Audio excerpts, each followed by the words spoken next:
ಈ ದಿವಸ ನಾವು ಸರ್ಕಾರಕ್ಕೆ ಒತ್ತಾಯ ಮಾಡ್ತಾ ಇದ್ದೀವಿ. ನಾವು ಈ ನಿಮ್ಮ ಪತ್ರಿಕಾ ಮಾಧ್ಯಮ ಸ್ನೇಹಿತರ ಜೊತೆಗೆ ಯಾಕೆಂತಂದರೆ ಎಲ್ಲ ರಾಜಕೀಯ ಪಕ್ಷಗಳಕ್ಕೂ ಒತ್ತಡ ಆಗ್ತಾ ಇರೋದರಿಂದ ಈಗಾಗಲೇ ನಮಗೆ ಜನತಾ ಪಕ್ಷದಲ್ಲಾಗಲಿ ಮತ್ತು BJPಯಲ್ಲಾಗಲಿ ಒಂದು ಸ್ಥಾನಮಾನ ಕೊಟ್ಟಿದ್ದಾರೆ MLC. ಆದರೆ ಕಾಂಗ್ರೆಸ್ಸಲ್ಲಿ ಇಲ್ಲಿವರೆಗೂ ನಮಗೆ ಒಂದು MLC ಕೊಟ್ಟಿಲ್ಲ. ಹಾಗಾಗಿ ರಾಜ್ಯ ಸರ್ಕಾರ ಮಾನ್ಯ ಸಿದ್ದರಾಮಯ್ಯನವರು ಮತ್ತು DK ಶಿವಕುಮಾರ್ ಸರ್ ಒತ್ತಾಯ ಮಾಡ್ತಾ ಇದ್ದೀರಿ. ನಮಗೊಂದು MLC ಸ್ಥಾನವನ್ನು ನಮ್ಮ ಮಡಿವಾಳರಿಗೆ ಕೊಡಬೇಕು ಅಂತ ಒತ್ತಾಯ ಮಾಡ್ತೀವಿ. ಈಗಾಗಲೇ ನಾವು ಕಳೆದ 2 ದಿವಸದಲ್ಲಿ ನಾವು ಮುಖ್ಯಮಂತ್ರಿಗಳಿಗೆ ಮತ್ತು ಉಪಮುಖ್ಯಮಂತ್ರಿಗಳಿಗೆ ಮನವಿ ಕೊಟ್ಟಿದ್ವಿ. ಇದ್ರ ನಾವು ನಮ್ಮ ಮಡಿವಾಳರಲ್ಲಿ ಯಾರಾದರೂ ನಿಮ್ಮ ಪಕ್ಷದಲ್ಲಿ ಗುರುತಿ ಕೆಲಸ ಮಾಡಿರೋಂಥವ್ರನ್ನ ಹುಡುಕಿ ನೀವೇ ಮಾಡಿ ಅಂತೇಳಿ ನಾವು ಕೊಟ್ಟಿದ್ವಿ. ನನ್ನ ಹೆಸರು C. ನಂಜಪ್ಪ ಅಂತ, ಕರ್ನಾಟಕ ರಾಜ್ಯ ಮಡಿವಾಳ ಸಂಘದ ರಾಜ್ಯಾಧ್ಯಕ್ಷರು. ಮತ್ತು ರಾಜ್ಯದಲ್ಲಿ ಮಡಿವಾಳ ಜನಾಂಗ ಸುಮಾರು 10 ಲಕ್ಷ ಜನ ಇದ್ದಾರೆ ಅಂತ ಅಂದರೆ ಒಂದು 4 ಜನ MLA ಆದರೂ ಕನಿಷ್ಠ ಇದೆ. ಕನಿಷ್ಠ ಈಗ 2.5 ಲಕ್ಷಕ್ಕೆ ಒಂದೊಂದು MLA ಮಾಡ್ತಾರೆ. ತಮಗೆಲ್ಲ ಗೊತ್ತಿತ್ತು. 10 ಲಕ್ಷ ಇದ್ದರೂ ಕೂಡ ವಿಧಾನ ಪರಿಷತ್ನಲ್ಲಾಗಲಿ ವಿಧಾನಸಭೆಯಲ್ಲಾಗಲಿ ಒಬ್ಬ ಮಡಿವಾಳ ರೆಪ್ರೆಸೆಂಟೇಷನ್ ಇಲ್ಲ ಅಂತ ಅಂದರೆ ನಮ್ಮ ಸಮಸ್ಯೆಗಳನ್ನ ಯಾವ ರೀತಿ ಸರ್ಕಾರ ಕೇಳ್ಕೊಂಡಿತ್ತು. ಲಾಸ್ಟ್ ಟೈಮು ತರೀಕೆರೆಯಲ್ಲಿ ನಮಗೆ ಟಿಕೆಟ್ ಕೊಡ್ತೀವಿ ಅಂತ ಹೇಳಿದ್ವಿ. ಗೋಪಿಕೃಷ್ಣ ಹೊಟ್ಟೆ ಕೊಡ್ತೀವಿ ಕಾಂಗ್ರೆಸ್ಸಿಂದ ಅಂತೇಳಿ.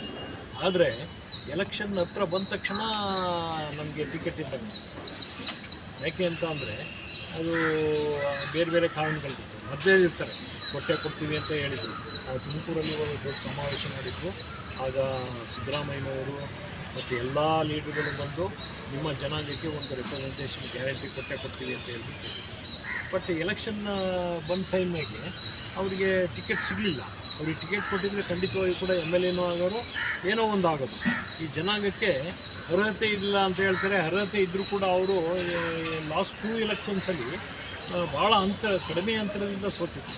ಫಸ್ಟು ಸೋತಾಗ ಅವರು 1000 ಓಟಲ್ಲಿ ಸೋತಿದ್ರು. ಇಂಡಿಪೆಂಡೆಂಟ್ ಆಗಿ ಅವ್ರಿಗೆ ಕೊಟ್ಟಿದ್ರೆ ಖಂಡಿತವಾಗಿ ಬಂದೇ ಬರೋದು.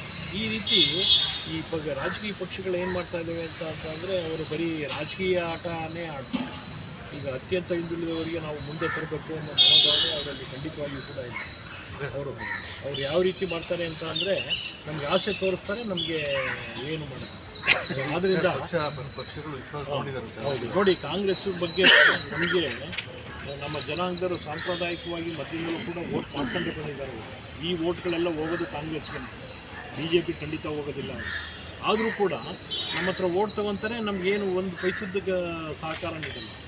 ಸೊ ಆದ್ದರಿಂದ ನಾನು ಸರ್ಕಾರಕ್ಕೆ ಆಗ್ರಹಿಸೋದಿಷ್ಟೇ, ಮಡಿವಾಳ ಜನಾಂಗಕ್ಕೆ ನೀವು ಖಂಡಿತವಾಗಿ ಕೂಡ ನೀವು ಈಗ ಅಕಸ್ಮಾತಾಗಿ ನಿಮಗೆ MLC ಕೊಡೋಕ್ಕಾಗದೇ ಇದ್ದರೂ ನಾಮಕರಣದಲ್ಲಾದರೂ ಒಂದು 3-4 ತಿಂಗಳು ಹೋದ್ಮೇಲೆ ಒಂದು ನಾಮಕರಣ ಬರುತ್ತೆ.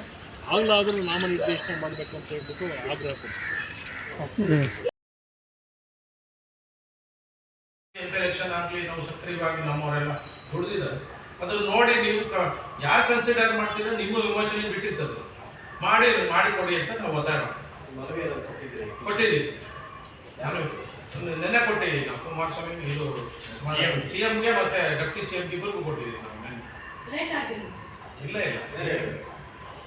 ಇವತ್ತು ಯಾಕೆ ಅಂತಂದರೆ ನೀವು ಅಲ್ಲಿ ದುಡ್ದಿರೋಂಥ ಸುಮಾರು ಜನ ಇದೆ, 4-5 ಜನ ಅಲ್ಲಿ ವ್ಯಕ್ತಿಗಳಿದ್ದಾರೆ. ಅದರಲ್ಲಿ ಯಾರೋ ಗುರುಸಿ ನಾವು ಸಂಘದಿಂದ ಒತ್ತಾಯ ಮಾಡ್ತಾ ಇದ್ವಿ, ಒಬ್ಬರು ಕೊಡಿ ಇಲ್ಲ.